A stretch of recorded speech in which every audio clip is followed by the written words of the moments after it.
like malaria. There's been millions of lives saved since the Millennium Goals, hasn't there? But it's still like a huge problem, isn't it? Absolutely. I mean, I lived overseas for a number of years. I lived in Chad for 2.5 years. In those 2.5 years, I got malaria twice, Sure. and this is somebody who's able to live in a house with where I can close the windows, I can have bed nets and all that sort of stuff. Even so, the mosquitoes got me twice. Right. I'm lucky to be alive, but poor people around the world are you know really very much still in danger of attracting this disease. So it's a really big thing. If when people are off sick, off from work, it has an impact on their families, on their income.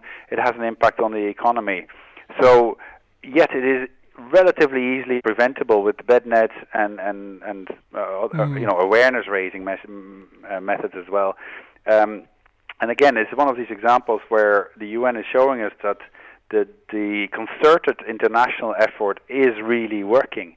But we still have a long way to go. There's millions of people still in danger of attracting the disease, which is incredibly debilitating. I really recommend, not attracting malaria. It's an awful disease. Could you give us is it true that millions of people catch malaria every year, but it doesn't kill everyone? It kills No, as I say, I had it twice. I was very, very sick, but I didn't die. It depends on what type of malaria. There's different types of malaria. It depends on which mosquito has given it to you. If you're cerebral malaria, you're dead within 24 hours. There's other forms of malaria that just make you extremely sick. And after a week or two, you're back to normal. But there's if you get it, it also can do damage to your organs like your liver, etc., which leaves permanent damage.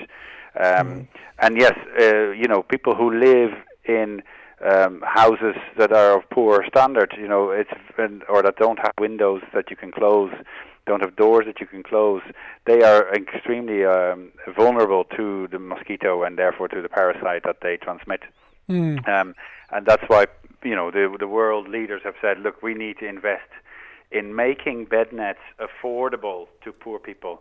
It's not that those things are not available, it's just that poor people cannot afford the type of nets and the type of protection that is available to people like you and I.